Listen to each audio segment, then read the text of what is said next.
इस प्रकार पानीपत जो नगर निगम है उसका भी नोटिस कल जारी होगा, क्योंकि वहाँ की मतदाता सूची 18 फरवरी को तैयार होके आएगी, फाइनल पब्लिकेशन 19 को, सॉरी।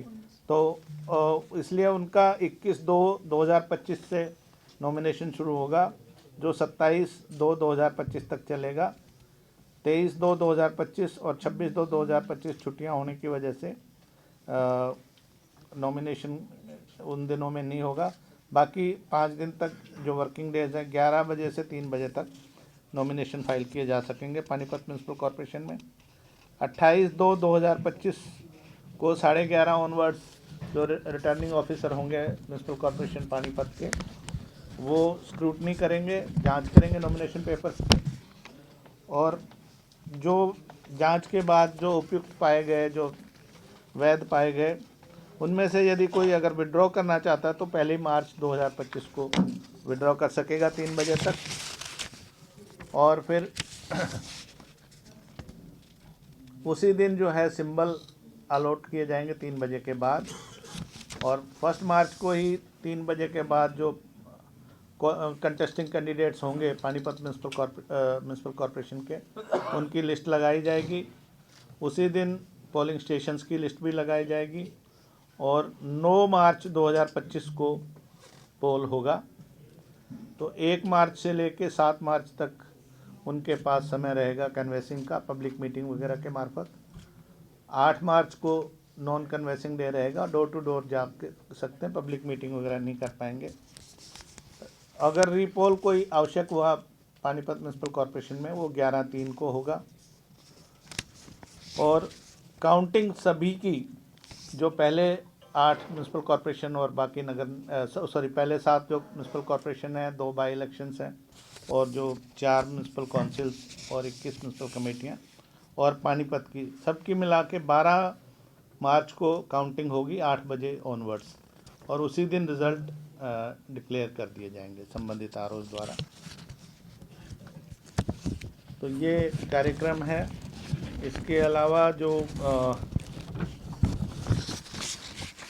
चीज़ें मैं आपके ध्यान में लाना चाहता हूँ, मॉडल कोड ऑफ कंडक्ट, जैसा कि आपको ज्ञात ही है, अभी जब अनाउंस हम कर रहे हैं इसी समय से मॉडल कोड ऑफ कंडक्ट लागू हो जाएगा राज्य में। लेकिन ये उन्हीं एरिया में होगा जो उसका जुरिस्डिक्शन है। जैसे म्यूनसिपल कॉरपोरेशन मान लीजिए करनाल है, तो म्यूनसिपल कॉरपोरेशन करनाल का जो एरिया है, जुरिस्डिक्शन का एरिया है, उतने में ही लागू होगा। वहाँ पर चुनाव से संबंधित जो भी अधिकारी कर्मचारी होंगे उनकी इन दिनों में बदली नहीं की जा सकेगी। और म्यूनसिपल कॉरपोरेशन जो चुनाव में जा रही है, या कौंसिल या कमेटी, उसके किसी भी एम्प्लॉई या किसी अधिकारी का ट्रांसफ़र इन दिनों में नहीं होगा। अगर कोई आवश्यक हुआ, बहुत आवश्यक हुआ पब्लिक इंटरेस्ट में, तो स्टेट इलेक्शन कमीशन की परमिशन के बाद ही ऐसा हो सकेगा। इन संस्थाओं में इन दिनों में किसी नए काम की घोषणा नहीं होगी, कोई नींव पत्थर नहीं रखा जाएगा, कोई उसका उद्घाटन वगैरह नहीं होगा। लेकिन जो रूटीन के काम हैं, या जो काम पहले से चल रहे हैं, डेवलपमेंट के काम हैं, या जो प्रोजेक्ट पहले से चल रहे हैं, या बाकी जो रूटीन के काम होते हैं, साफ़ सफाई और जो भी है, वो यथावत चलते रहेंगे, उनमें कोई बाधा नहीं आएगी। जहाँ तक एजुकेशनल क्वालिफ़िकेशंस की बात है, आपको पता है वर्ष 2016 में राज्य सरकार ने कुछ एजुकेशनल क्वालिफ़िकेशन कैंडिडेट्स के लिए पहली बार हरियाणा राज्य में रखी गई थी। मेयर जो कॉरपोरेशन के हैं उनके लिए, जो अनरिजर्व्ड कैटेगरी है, उनके लिए 10वीं पास है। विमेन और एससी कैंडिडेट के लिए 8वीं पास है। एससी विमेन के लिए भी 8वीं पास है। मेंबर जो कॉरपोरेशन है म्यूनसिपल कॉरपोरेशन, उनके लिए भी 10th है। और विमेन या एससी कैंडिडेट या एससी विमेन कैंडिडेट, उनके विमेन या एससी कैंडिडेट के लिए 8th पास है, विमेन किसी भी कैटेगरी की। और एससी विमेन के लिए 5th पास है मेंबर में। इसी तरह से प्रेसिडेंट म्यूनसिपल काउंसिल या म्यूनसिपल कमेटी के लिए अनरिजर्व्ड सीटों के लिए 10th पास है। विमेन या एससी कैंडिडेट के लिए 8th पास है। और एससी विमेन के लिए प्रेसिडेंट म्यूनसिपल कमेटी या म्यूनसिपल काउंसिल के लिए 8th पास है।